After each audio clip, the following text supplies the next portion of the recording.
Hello everybody, this is Umarov Racing. In this video, I have some updates to give. I was supposed to make kind of like a install video for forged camber plate. However, I don't know if you search about them online, it's a complete pain in the ass to install them.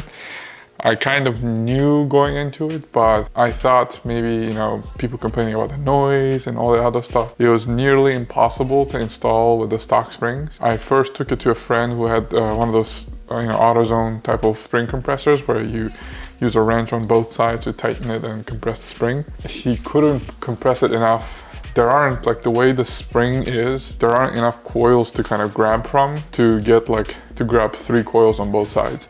We were able to grab 3 on one side and 2 on the other side, so it wasn't compressing it enough for the camber plates to go on top and still be able to screw the top bolt to secure it. We just disassembled everything and I took it to a shop that I usually take where I got my bushings done, I got alignment done when I had my Mustang. I also did camber plates on that. I also installed it myself. Since I did it myself last time, this time I decided to pay someone to do it because it is a little bit annoying. So I took it to a shop.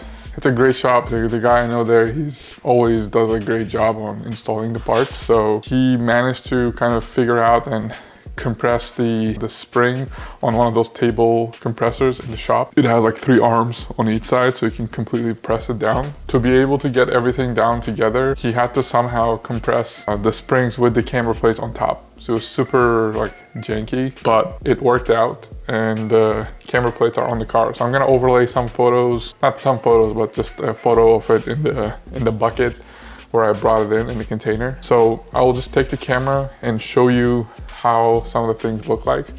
I'll probably take a flashlight with me to kind of illuminate the area. I can give some tips into taking off the strut at least. There are a bunch of cables and a bunch of different things. If you have a service manual, make sure to read it. First side, I just kind of started doing it myself. But then we looked at the service manual and it just shows just take off these 2 bolts and can disconnect two sensors and that's it. It's actually very simple, but if you just start taking off stuff yourself, you can easily get confused. So yeah, let me grab the camera and show you what the camber plates look like. Here are the camber plates. As you can see, the adjustment holes. I still need to torque every bolt. I'm going to be moving, you see those 2 inner bolts in there, the ones that are kind of towards the arrow.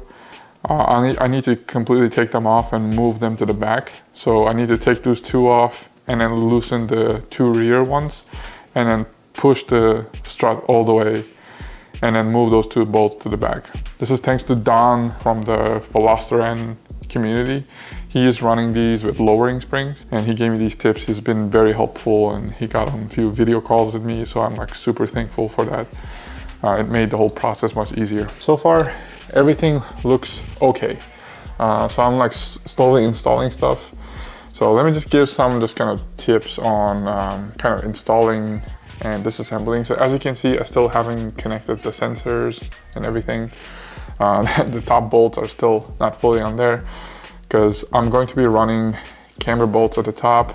When I was testing out the new wheels and tires, I was running 2 camber bolts just to see how it will look like with extra camber. Instead of running 2 camber bolts, I'm gonna run the stock strut bolt and camber bolt at the top and then camber plates at the top. So I'm thinking about setting the camber plates to the maximum value and then probably do the alignment and adjustment of the camber with the bolts, with the camber bolts. Last time I spoke to, when I was at COTA, I asked Jeff from Gen Racer. I think they're doing something similar as well.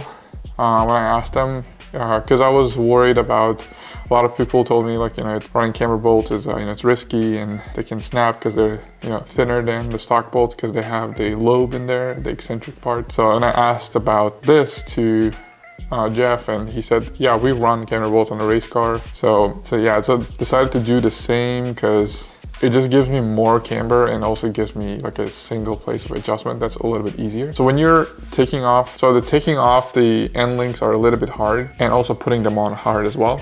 So if you have a second pair of hands, if you can push down on the sway bar down there and then you can slide it in or slide it out. It's a little bit hard, but it's doable. I did it myself. It's a little bit annoying, but you can do it. On this side, here you can see, let me point the camera.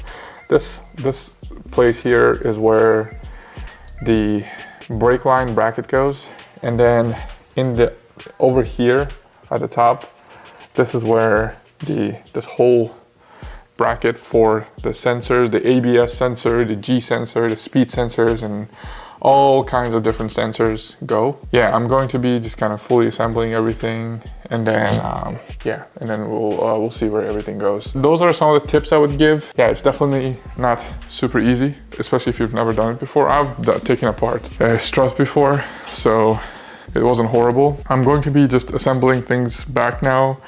I'm going to be installing the camber bolts the right way, and then torquing everything. Today also, these SAE bits came so that I can use these to adjust and torque the SPL arms.